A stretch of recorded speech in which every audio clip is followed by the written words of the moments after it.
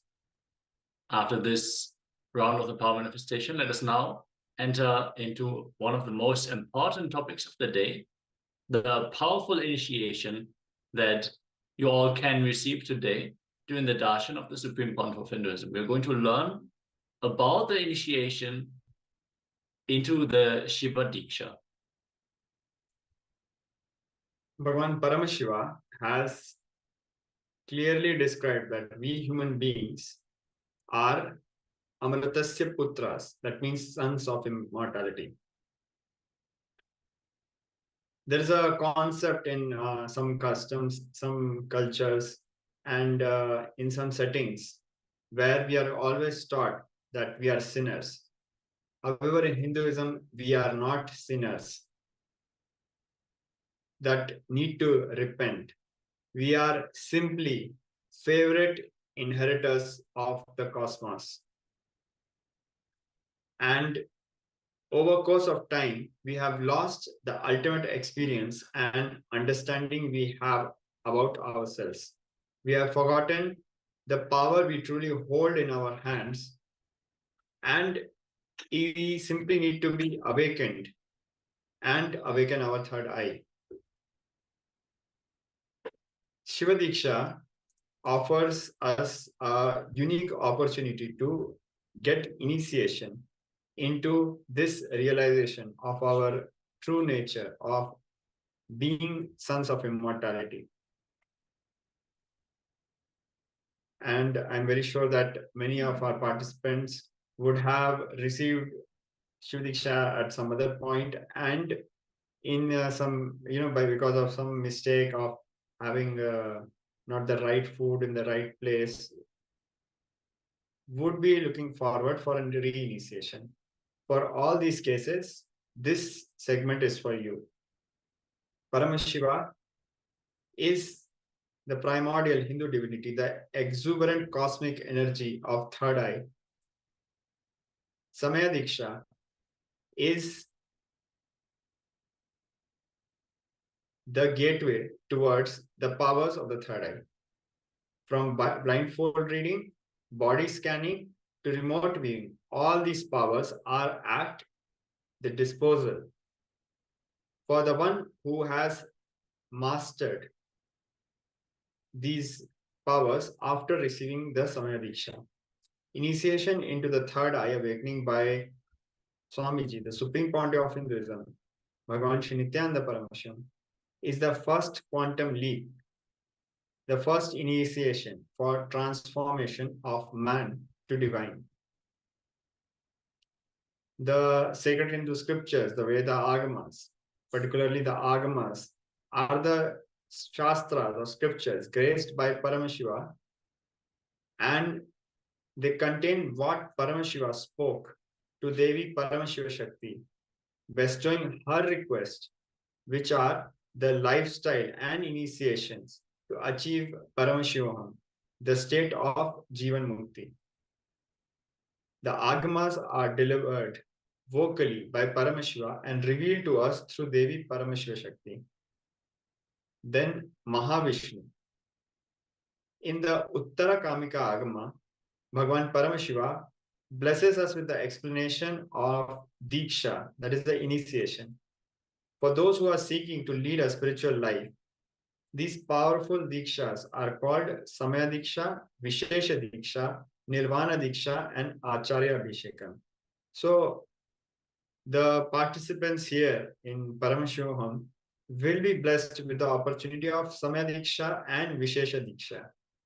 Of course, we are also getting to hear about other initiation as Nirvana Diksha and Acharya Abhishekam. These are for monastic lineages, and especially when we head towards monastic lineages would head towards becoming pontiffs, becoming Guru Mahasanidhanams, holding such important positions. Now, this also gives us an insight that these initiations are something which even Swamiji, our beloved Guru, the Supreme Pontiff of Hinduism, has himself received. And it is getting this same initiation, the basic initiation, the Samaya Diksha and the Vishesha Diksha, and entering into this lifestyle.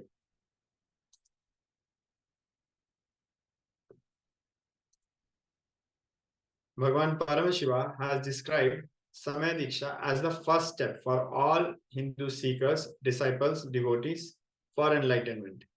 Bhagavan Paramashiva compassionately reveals that Samaya Diksha is a common entity to all living beings, regardless of their gender, caste, and creed.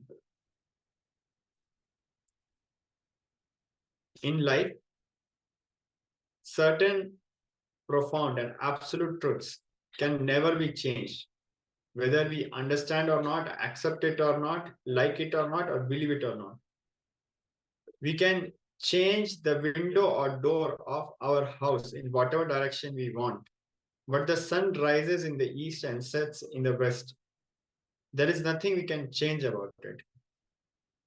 If we deny saying, in our place the sun neither rises nor sets, means the door and windows of our house must be in different direction. But that doesn't change the truth of the sun rising or setting. Whether we see the sunrise and sunset or not, the sun is rising and setting. In the same way, when we live in this body and mind, either before enlightenment or after enlightenment, the truth is you are the form of Paramashiva. You are one and the same as Paramashiva's energy. Some may understand this or may not, but the truth is you are Paramashiva. Some keep their door and windows in the east-west direction and enjoy the sun rising and the sun setting, while some keep in the north-south direction and they live in their life never seeing the sun rise or set. But it is a rare few, while they are living, due to their tapas, their austerities, live the space of Paramashivoham, celebrating, rejoicing, radiating, and manifesting the energy, the powers of Paramashiva. Others might not be able to celebrate it, but the truth is we are all part of Paramashiva.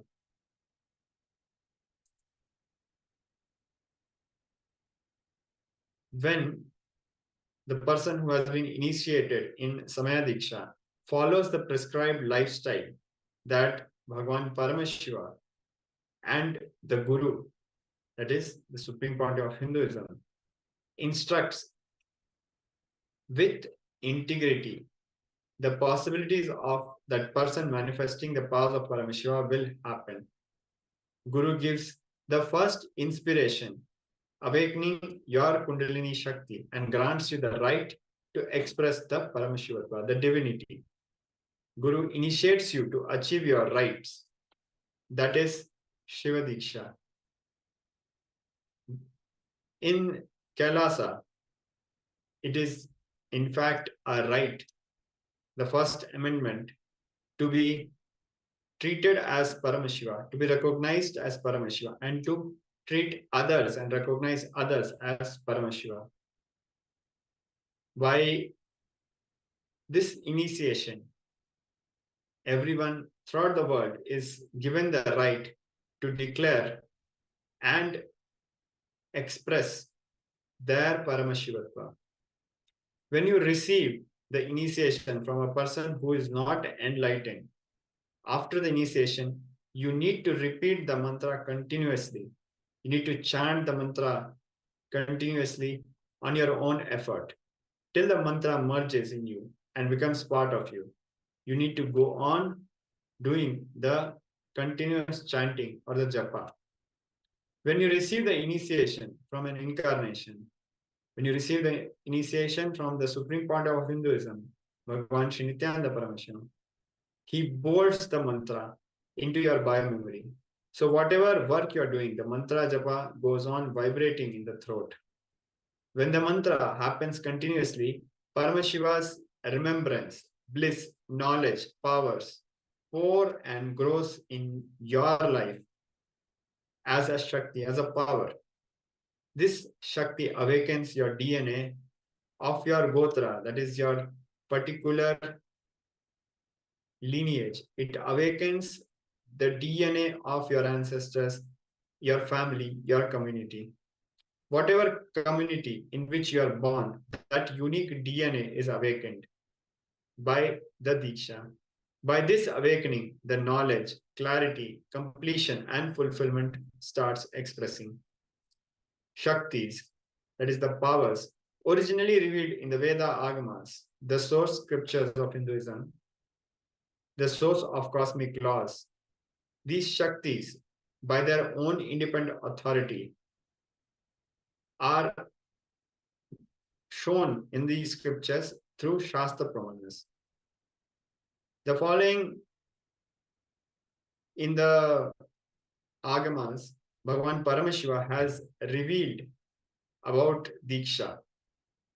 Bhagavan Paramashiva has said that the action which bestows enlightenment destroys the three impurities, bondages of the self, anavamala, karmamala, and mai kamala, that is the feeling belittled, karmic baggage, and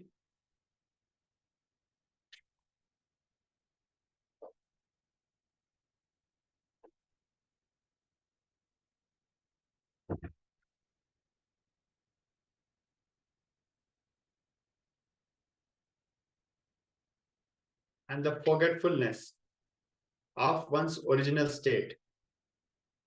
So we look, the three actions are actually the three impurities which are destroyed by the action of initiation. These three bondages are, or these three impurities are anavamala, karmamala, and maikamala. That is the feeling belittled, the karmic baggage, and the forgetfulness of one's original state. The action of the Guru, which bestows enlightenment, destroying these three impurities, is called Diksha, which bestows liberation. It is called so because it gives enlightenment and also takes away the bondage. So this is from the Agamas. Bhagavan Paramashiva has also revealed that the main benefit of all Dikshas, the sacred initiation, is the fruit of mukti, that is enlightenment. As a side effect, all worldly pleasures and enjoyments also happen.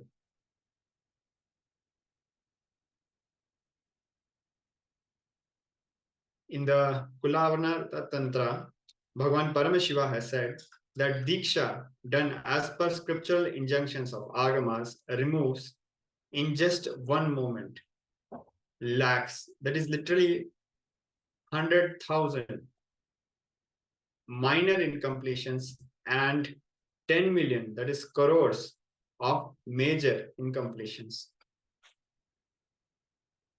In Rudramala Tantra, Bhagavan Paramashiva has revealed to Devi, O Devi, the one who has not received Diksha does not attain perfection, completion, or liberation, nor a good future path. So by all intense efforts, one should become a Dikshita, the initiated one by the Guru. The preliminary level Diksha is called Samaya Diksha. Maya means the individual identity, the I and mind. And Sa plus Maya, that is Samaya, means transforming this identity of I and mind into the divine, that is Paramashiva. Samaya Diksha is the first level of Paramashiva's initiation. Through this Diksha, the bondages that bind the individual self from experiencing Paramashivatva is destroyed by the loving grace of the Guru, who himself is the embodiment of Paramashiva. By Diksha, the awakening of the space of Paramashivoham, oneness with Paramashiva, happens in the disciple. Through the Samaya Diksha, one becomes formally eligible to live and practice the Vedic lifestyle as ordained by Bhagavan Paramashiva in the Agamas. It is not mandatory that a person initiated into Samaya Diksha should follow strict vegetarian diet. If after Diksha someone wishes to partake non-vegetarian food,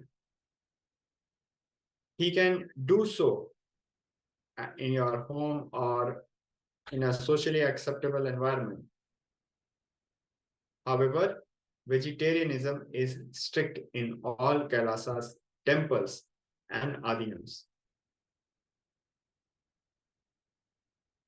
Also, if you want to manifest healing, self-healing, and healing others, strict vegetarian diet is mandatory. The next Diksha is the Gayatri Diksha. Gayatri Diksha is a beautiful and necessary ritual.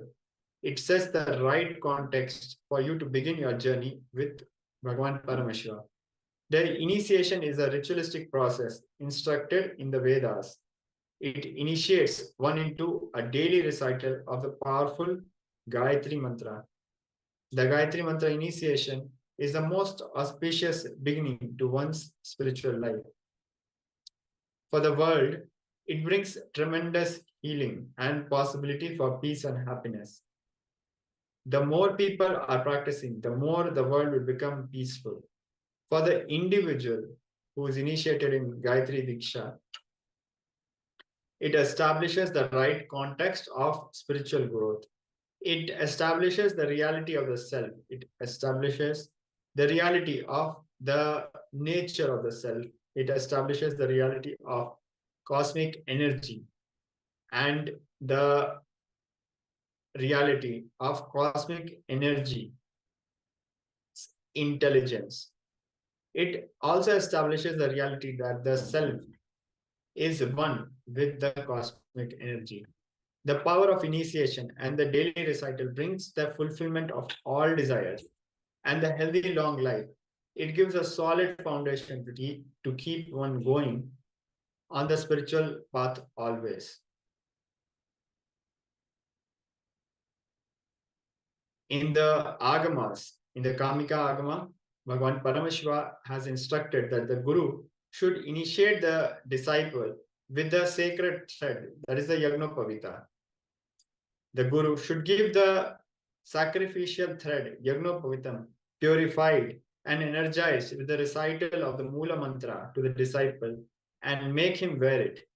Having offered the oblations of 1,000 or 100 times the recital of Mula Mantra, he should offer the oblation with the same Mula Mantra.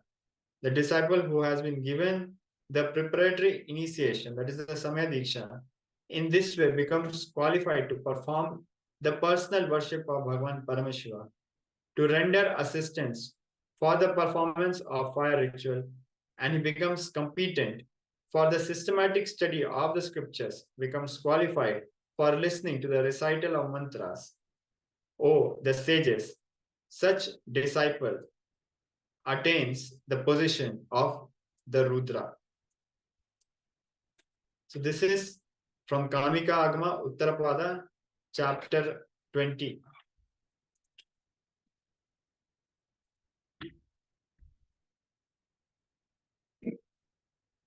Bhagavan Paramashiva has also revealed that at the moment, through his divine look, brimming with compassion, Lord Paramashiva bestows his anugrah, that is the liberating face, the grace of liberation, upon such mature seeker, which has now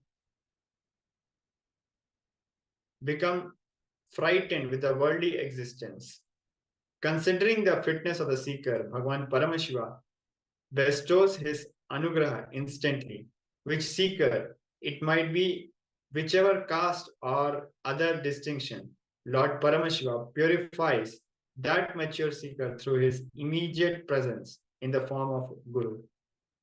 Bhagavan Paramashiva's, Sambhu's specific activity in the form of Anugraha, that is the liberating grace, is actually his Shakti, the potency of Anavamala, which veils the innate and the essential nature of the seeker and is set to decaying phase by this. This specific activity is characterized by what is called Diksha.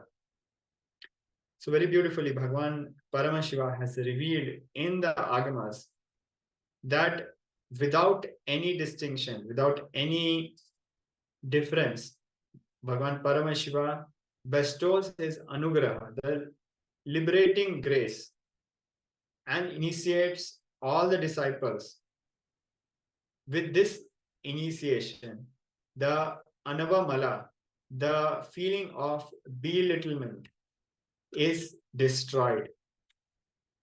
And the specific activity of Diksha purifies such a seeker.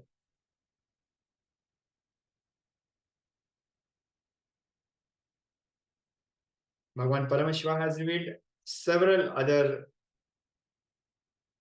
verses throughout the Vedas and Agamas. In effecting humbleness in the seeker who has become fit enough to be favored, and in effecting compassionate feeling in the Guru, also, Shiva is the causal Lord. The intimate communion between the Blessed One and the Blessing One is very rare and difficult to occur. Thus, blessed are those seekers to have the ultimate Guru.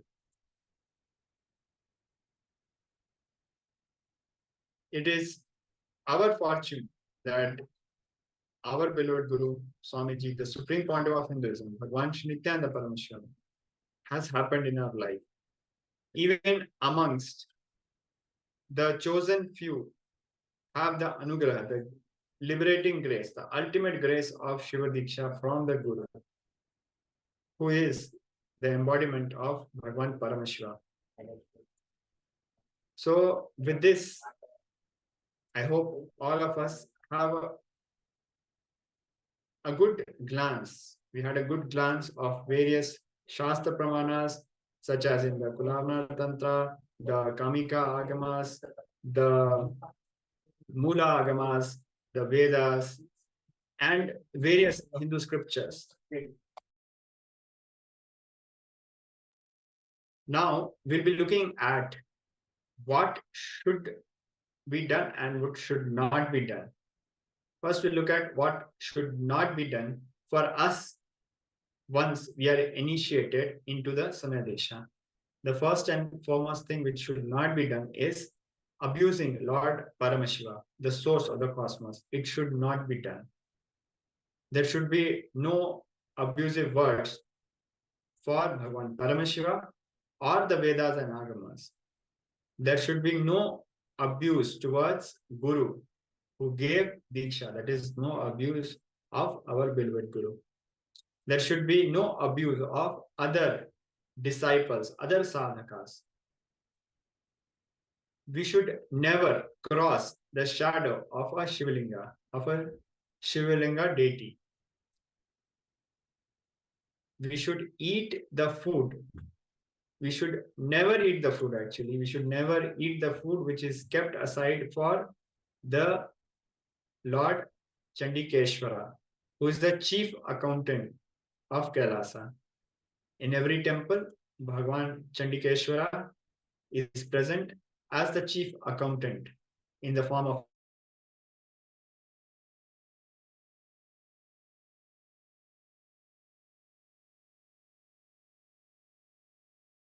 flowers or food kept aside for Bhagavan Chandikeshwara or offered to Chandikeshwara to Lord Paramashiva.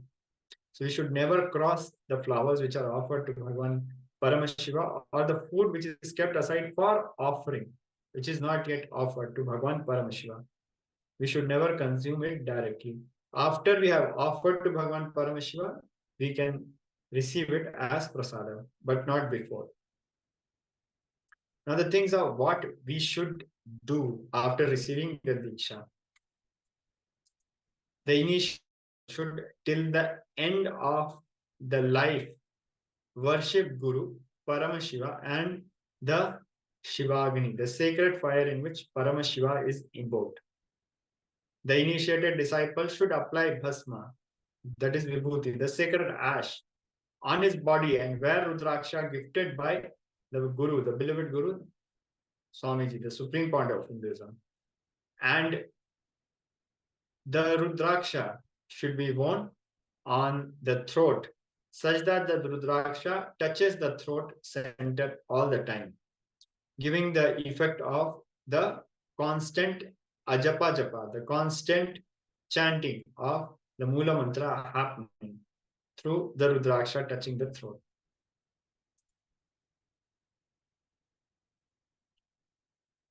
Now we will look into the aspect of Dakshina, Guru Dakshina. Dakshina is the offering made by the disciple to the Guru out of deep gratitude to Bhagavan Paramashiva for choosing us disciples, for choosing us to take this auspicious Diksha. A Dakshina should be offered. For a human being in his life, there is physical health, mental health, relationships, wealth, spiritual life, etc. To raise a human being in all levels, Bhagavan Paramashiva himself happens in the human body, like in the form of Guru. Bhagavan Paramashiva has given his own life for us. For him, our expression of deep gratitude is the Guru Dakshina.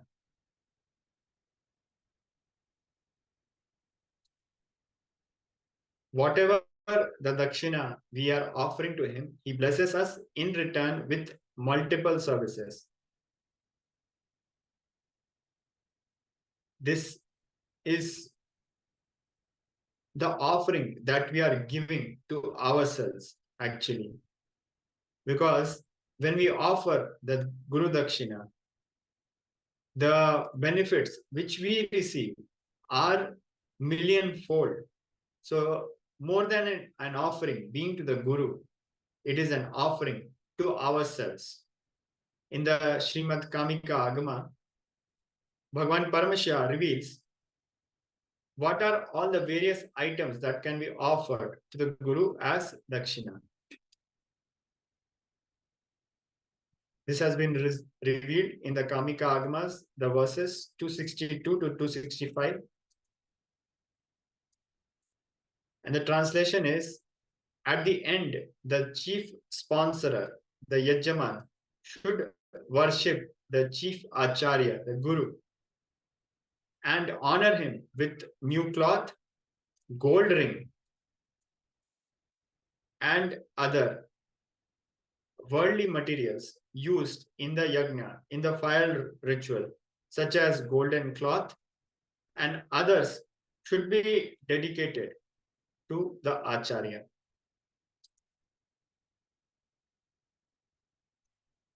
So this verse reveals that you can make various offerings for the Shiva Diksha as a Guru Dakshina, including cloth, gold ring, and all worthy items used for the ritual. Basically, sponsoring the items used in the ritual itself. Luan Pachecho is asking, should I always chant the Mula Mantra and Mahavakya? You can chant the Mula Mantra and Mahavakya at any given time. The Mula Mantra will be chanted as part of the daily morning puja.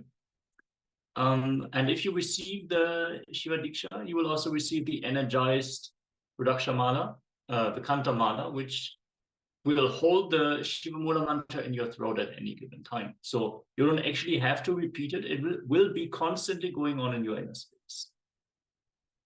Yes. So it is recommended that white clothes are worn during the time of initiation.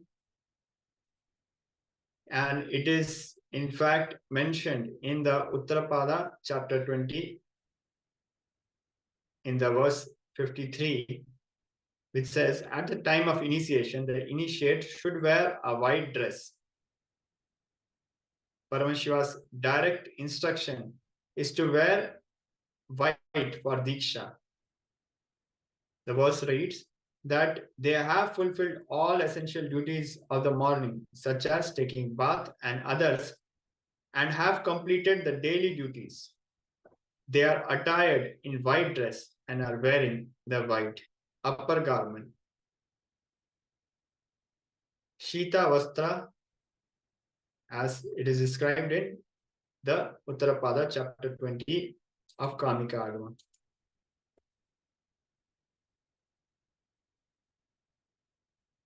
With this Diksha and initiations, you'll be building the inner space on powerful cognitions, truths, understanding about you, the world, and life. And you can become enlightened, manifest powers and all possibilities. Shiva Diksha is all about shifting the way you function from powerless cognitions to powerful cognitions. Now, we'll be moving on to a very short video where Swamiji, our beloved Guru, Bhagwan Shri Nithyananda Paramashivoham, he himself will be revealing some more truths about Shiva Diksha.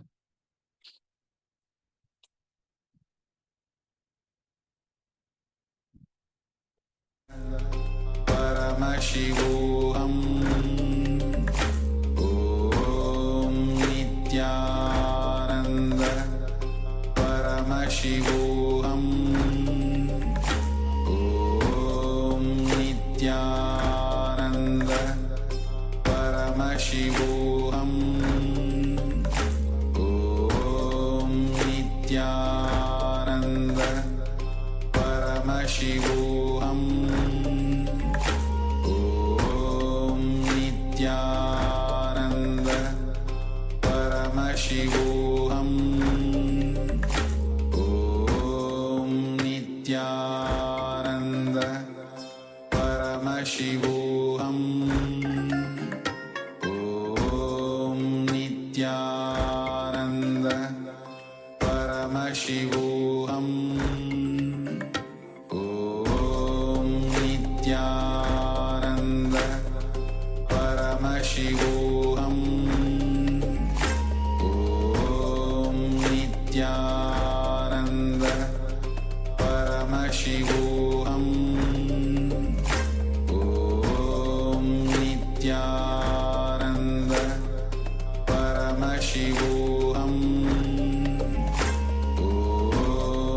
Nithyananda Paramashivoham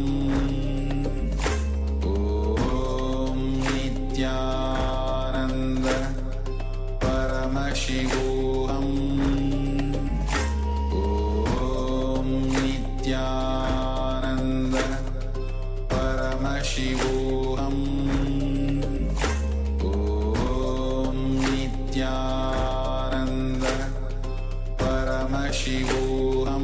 Paramashivoham Om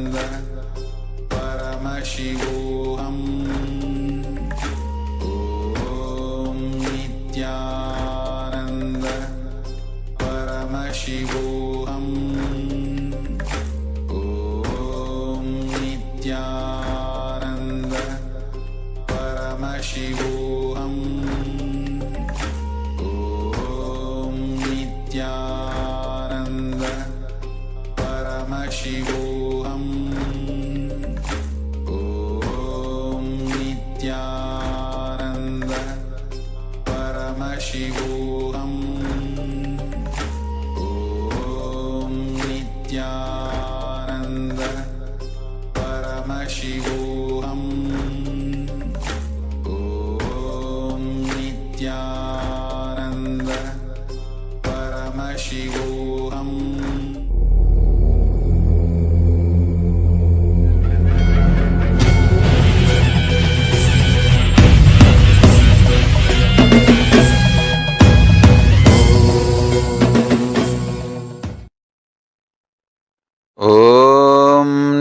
नित्यानन्देश्वर Paramshiva समारम्भाम् नित्यानन्देश्वरि Parashakti मध्यमाम् अस्मदाचार्य पर्यन्ताम् Vande Guru परम्पराम्.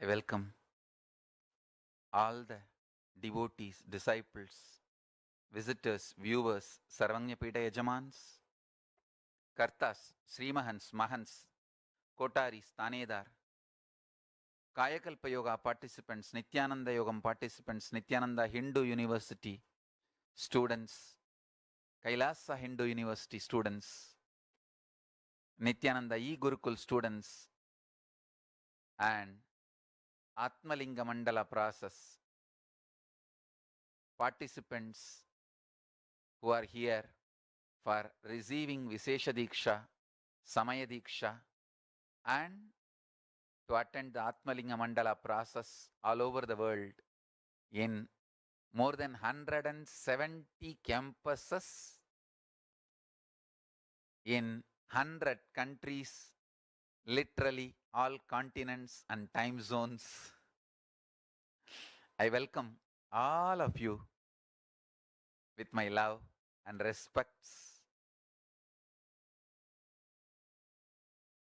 Everyone who is sitting in all the campuses and live on Nithyananda TV, two-way video conferencing, having Nayana Diksha, Enlighten app, and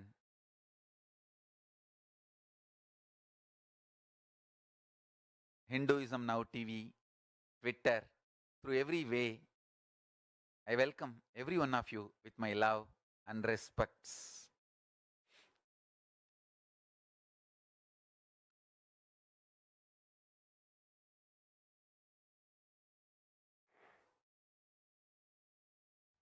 Let me enter into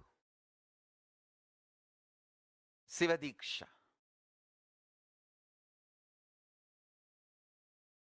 Understand, I'll give you just few important understandings. Just internalize these few important understandings.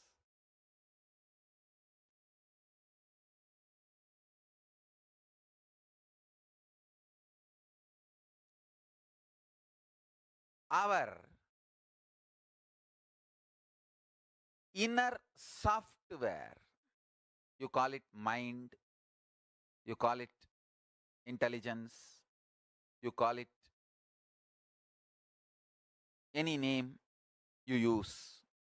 In Sanskrit, we use the word mana, chitta, buddhi, ahankara.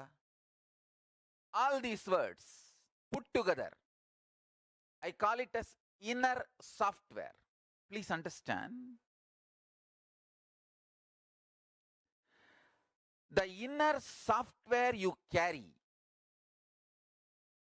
functions based on certain patterns and cognitions and understandings.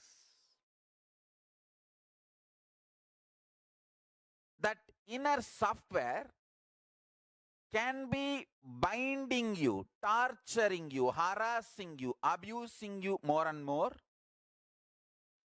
if it functions based on wrong content, wrong cognitions, powerless cognitions,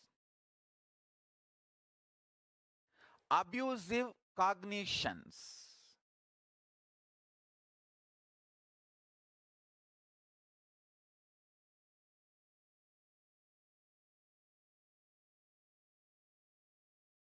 If that inner software functions based on powerful cognitions, right cognitions, intelligent cognitions. It can liberate you. Understand?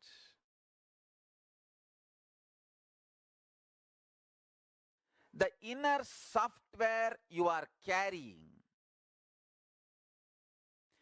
if that software functions on the right programming, powerful cognitions, it can liberate you and make you manifest powers and make you enlightened. If that inner software functions based on wrong cognitions, powerless cognitions, powerless content, understandings, ideas about you, about world, about God, about you, about world, about God, Jiva, you, self, Jagat, world, Ishvara, God. About all these three, the cognitions you have, the cognitions, conclusions you have about life, this all forms the core content for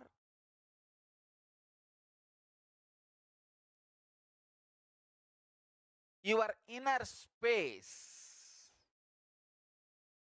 If your inner space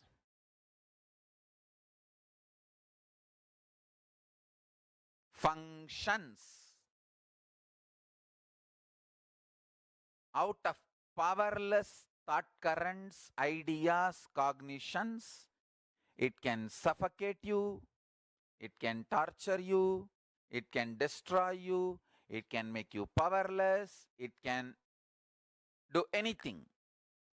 If your inner space starts functioning with the powerful cognitions, right understandings about self, world, and God, not only you can become enlightened, you can start manifesting powers. Understand?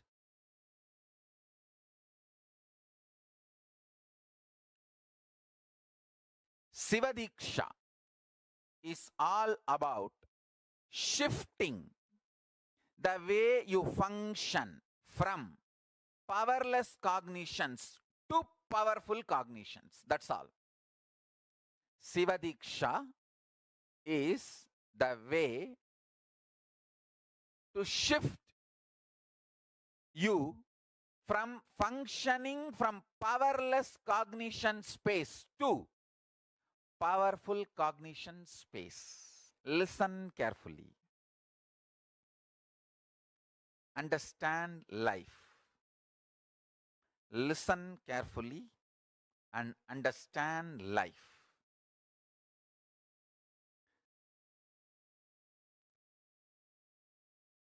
I will repeat. First,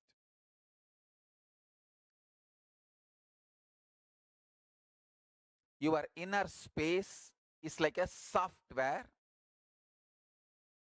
which decides how your life will be. That's the first understanding. Second, if the inner space is filled with powerless cognitions, powerless, suffocating,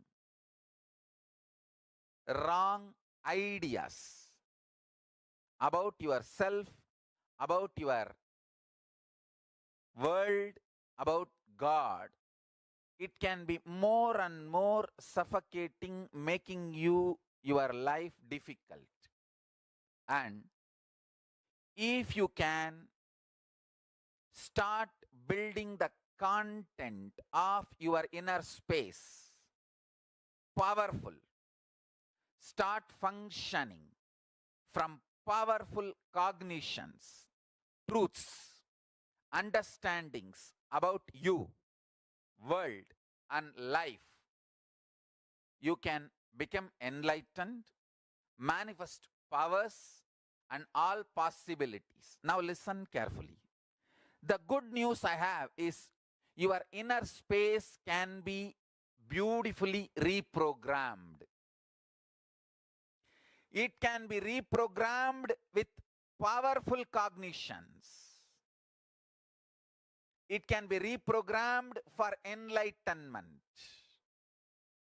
It can be reprogrammed to manifest the state, space, powers of ultimate Paramashiva. The great news I have is it is too easy. Understand? It is actually too easy. It is just shift in direction, nothing else. There is no effort. Shift in direction.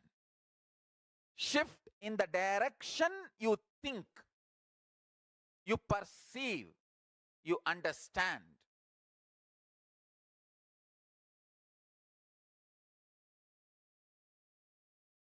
Shiva Diksha is all about giving you that shift. Shiva Linga is all about reminding you constantly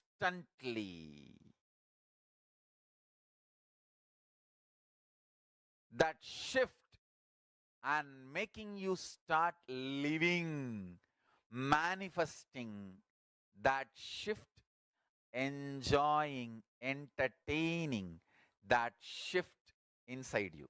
Listen carefully.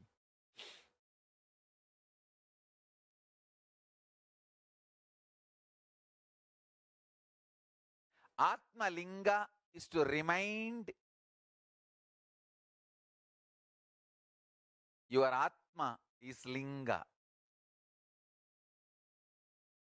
To give you experience that your Atma is Linga.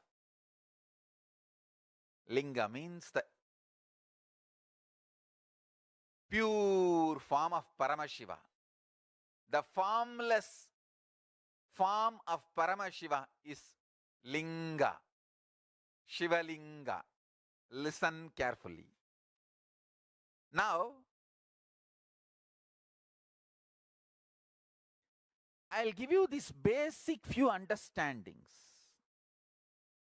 I want all the participants all over the world.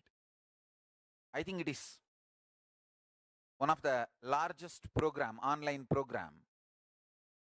Huge, at least 5-digit number. I want all of you to know two things. One, this whole program, whatever I am talking, will be uploaded. Please watch. And earlier, many Shiva Dikshas I have conducted. Please watch some of those videos for deeper understandings. Because deeper understanding enlightens you, awakens your Kundalini Shakti, awakens your consciousness. Now, listen to these few great truths first.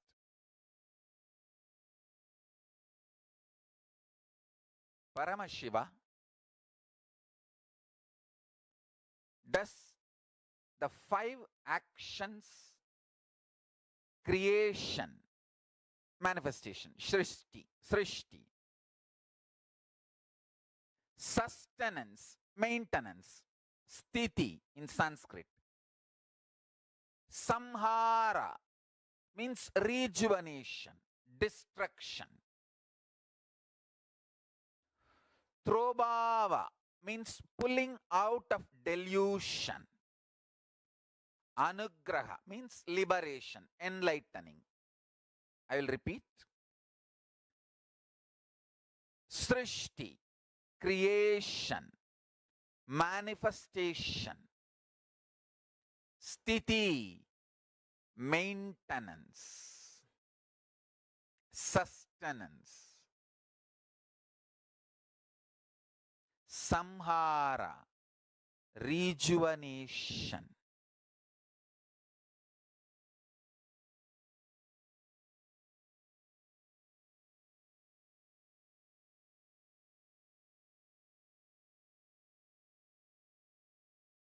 Probhava, pulling out of delusion. Anugraha, liberating, enlightening. So understand few things.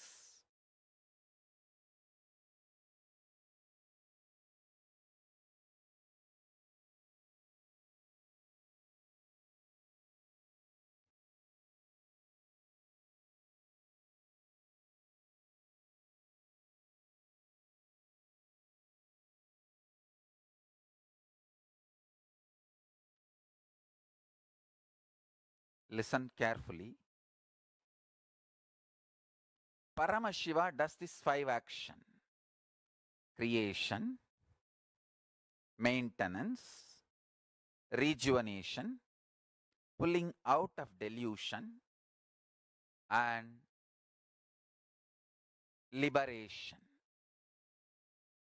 Not only he sits in the cosmos and does all these 5 action, he sits in you also and does all these 5 action constantly in your life. Listen, the first powerful cognition, Paramashiva does all these 5 action,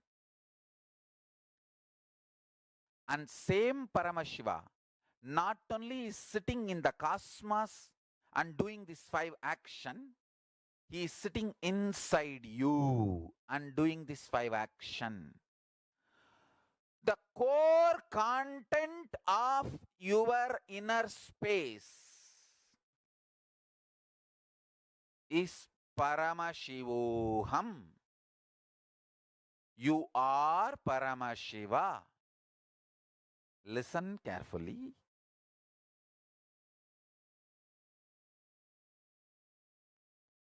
This truth, you are Paramashiva, is the ultimate truth. Your day-to-day life facts may not immediately match the truth. But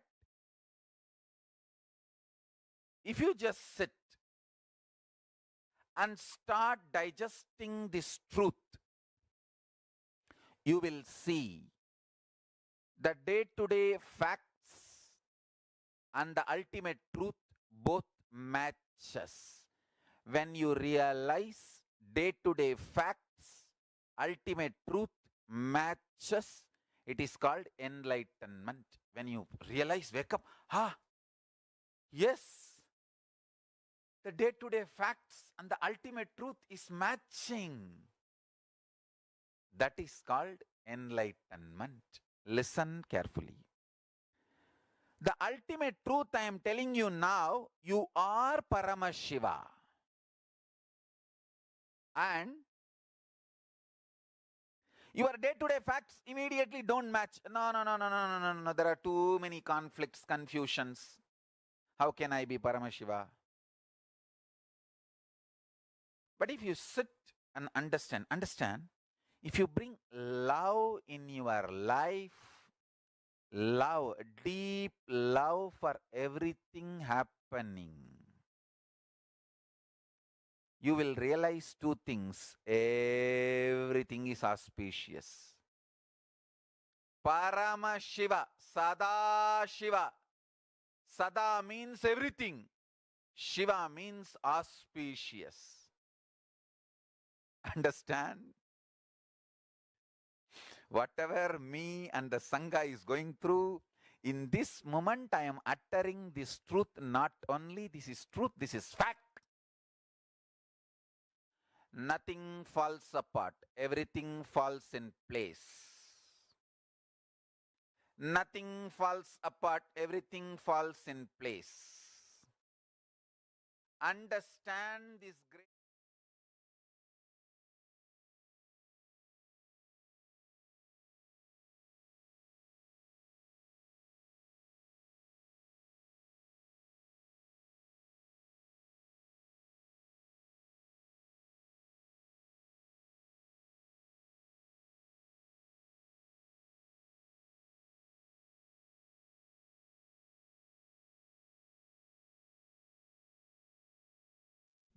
Yes.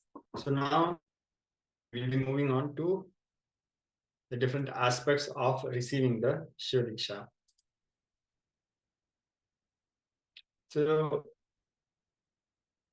in the Kriyavati Diksha, the participants are to offer the flower of Sadashiva Mandala and receive their Shiva Diksha spiritual name.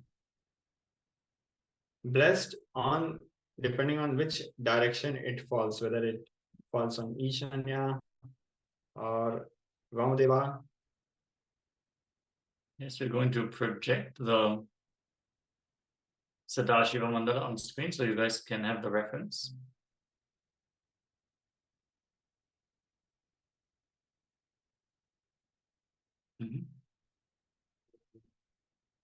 So we'll be projecting the Sadashiva Mandala.